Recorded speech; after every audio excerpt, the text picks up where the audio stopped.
This lesson is all about immutability in JavaScript. So the first place that we want to begin here is sort of defining what immutability is and talk about the problem that is presented by default with JavaScript.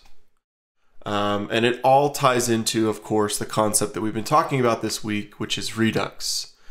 Because Redux itself is built on the programming principle of immutability. In fact, it is one of the best things about Redux, in my opinion. The best programming principles that it exposes you to just by nature of the way it was designed. What it means in truth is that the Redux store cannot be mutated. It cannot be changed directly. You can never just go and cause any weird side effects to your Redux store. You actually are constantly replacing your Redux store with a clone of the previous object that it took care of. Okay. So remember that objects in JavaScript, they can be mutated. So let's delete that line and let's look at this. Even though it's a constant, I'm just going to call it my obj. And I'm going to set it equal to name equals Ryan. Okay. So even though I can't reassign my object equals new object, right? This would actually, if I were to try and run this with some sort of compiler, which is what Quokka is, then you would see that I'm getting, let's just try and reassign it, right? Assignment to a constant variable is not allowed, right? This is a constant variable. But it's not a constant in the sense that I can't mutate the contents of this object, because I could simply go and say my object dot name now equals Steven. And if I were to then console.log my obj, you would see that I have mutated the contents of that object, right?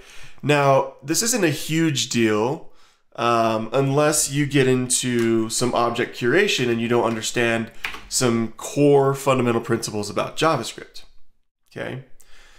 Because if I wanted to reassign a new object, like new obj equals my obj, you may be thinking my object right here is basically being copied over to new object. Well, that's not actually the case, okay? Although they look the same, if I were to console.log both of them, and we'll do the same thing with my obj.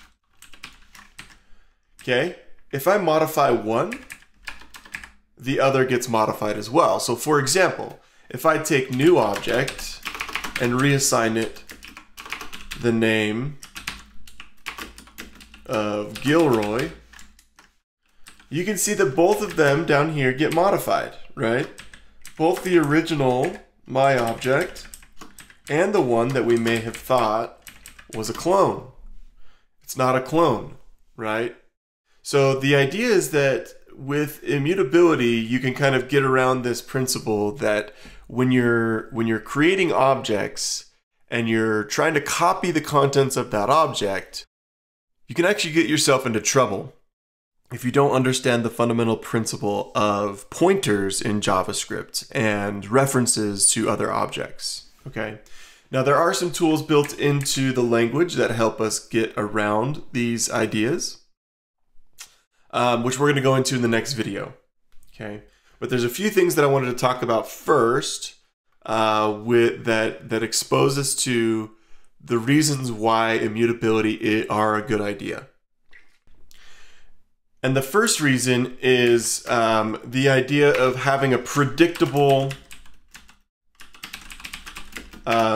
state management machine. Okay, so you get predictability with Redux. And what I mean by this is that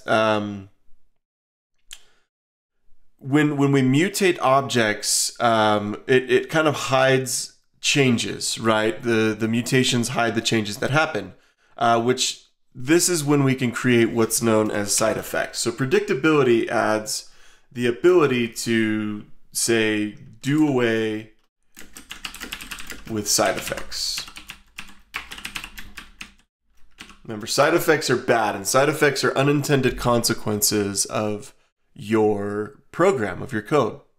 Side effects can lead to more bugs, and when we enforce immutability, we can keep our application architecture and mental model simple, which makes it easier to reason about the application. Simply put, it is very easy to predict how the state object will change based on certain events and actions. Okay, and without immutability, our state object can be changed or updated in unpredictable ways. And we want predictability, right? And this can cause weird behavior and bugs, right? So we want predictability in our applications. The next item that we think that that Redux tries to be a solution to is this idea of tracking your mutations. Okay. So mutations, when you change things throughout your app, it is really good to have a sense of what changed and when. Immutability makes it really easy to see if something has changed, because all you have to do is just compare objects. If you're replacing your previous object with a new object with the new changes, you can just look at those new changes right away. So when we change the state in Redux, our components and our props will update as well. Which is really nice because it buys into and ties into that idea of React and React's components being a function of their state.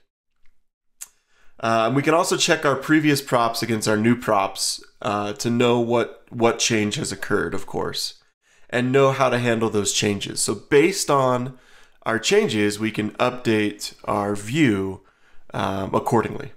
Okay. And of course, we want to be able to see, so provide the ability to see all changes to our application over time. And once we have that tracking, that immutability tracking, we get a chance to really, see where things break down and when.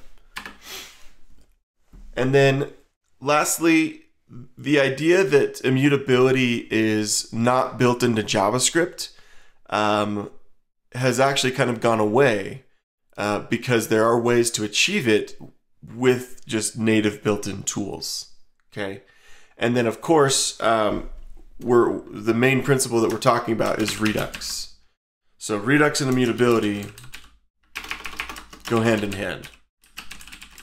Redux actually exposes the new learner to the paradigm of readability or immutability. Writing immutable code actually can be really tough. So learning the principles of Redux, there's some syntax involved. But your JavaScript skills being tested here will actually lend you toward becoming a more sophisticated and well-rounded JavaScript developer. When you start working with large applications, that's when all of this starts to come into play.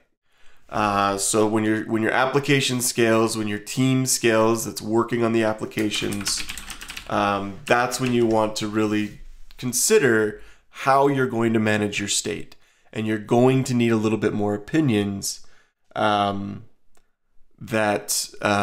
React doesn't provide out of the box. Okay.